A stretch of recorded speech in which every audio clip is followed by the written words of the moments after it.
You keep abandoning yourself just to feel wanted. You think that if you just show up in the right way, then maybe they'll finally choose you. And you continue to give the best parts of yourself away, hoping it will make you enough. But deep down, you know that is not love, not when it costs you yourself. That is self-abandonment. And you've been hiding parts of yourself, your true self, for so long that you don't even know who you are anymore when you are not chasing or trying to be chosen. So today, I want to interrupt that pattern. You know, for me, I didn't realize just how much I was changing myself to be chosen. I would shrink myself. I would bend over backwards.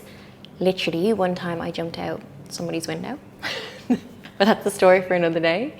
And I thought that that was normal. I thought that shrinking myself and doing all these things was normal. You know, in childhood, a lot of us grew up to believe that love was conditional. Maybe it was from a parent, maybe it was from a minder, and maybe they might not have even realized it at the time. But if you were only ever praised for when you done something good or when you passed a test, then you grew up holding that belief that, okay, I'm only going to be lovable if I do these things, not just for being myself. So then you shrunk yourself to become easy to love by disconnecting from who you actually were. Because how can you feel safe being your full self when love only came when you were half of yourself? So now this dynamic eats into your adult life. You choose people who aren't fully available to you because maybe if they choose you, then you'll believe that you are good enough because you've placed your worth outside yourself. You placed your worth onto them. So therefore, they control how you feel. So then if they pick you, then maybe you'll feel like you are finally enough. And the funny thing is here is we will continue to play out this childhood wound of not feeling good enough or not feeling loved in partners. And we'll continue to repeat the same dynamics and you'll probably be like,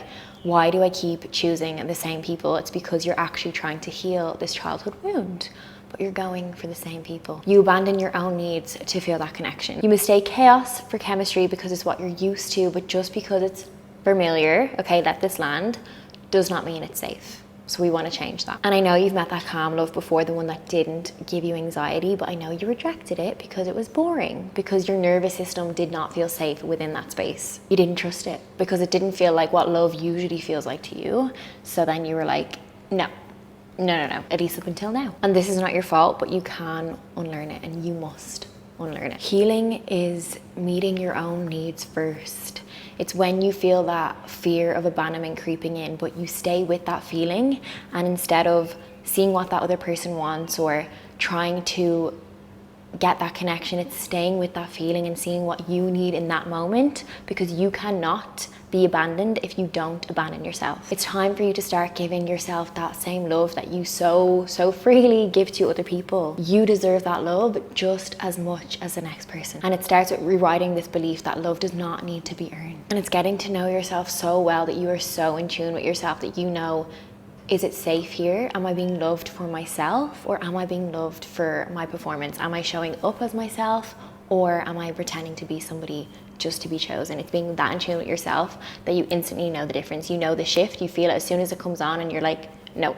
You catch yourself before that spiral. And healing is leaving a situation where you do not feel supported, where you do not feel like the other person's equal, where you feel like you're less than. You leave that situation, because that, if you stay in something like that over time, I know I did in the past, that was just day after day abandoning myself just to be loved, or what I thought love was. And that is not love. And another thing is in when you get into a dynamic with somebody, it's picking the steady flame over the spark. It's crazy, I know. But like I said previously, you probably have rejected it, or maybe you have not experienced that yet, but it feels so unfamiliar to begin with because, you know, if you've never been in a healthy relationship with somebody, when you finally have that, you're like, ugh, you know, you kind of get the ick. I hate that word, but you do kind of get the ick, and it's staying with that ick, okay? It's leaning into that unfamiliar feeling, because if you do what you've always done, you're gonna get what you've always got. It's my favorite saying. It's so cliche, but it's so true. So giving that calm love space and saying bye to the fireworks, because everything changes when you are loved for who you are, not for who you pretend to be. But it starts with you. You have to love yourself enough to not shrink yourself just to be chosen by somebody or just to be loved by somebody, because the love that you are chasing out there right now, it's already inside of you. And I hope this video has helped you realize that. Thank you so much for watching. Please subscribe if this resonated with you. I help people through this exact journey, this self-love journey and self-worth journey. So if you're ready to finally choose yourself and stop abandoning yourself to be loved, you can click the link in the description and book a free call. Anyways, I'll see you in the next one. Bye.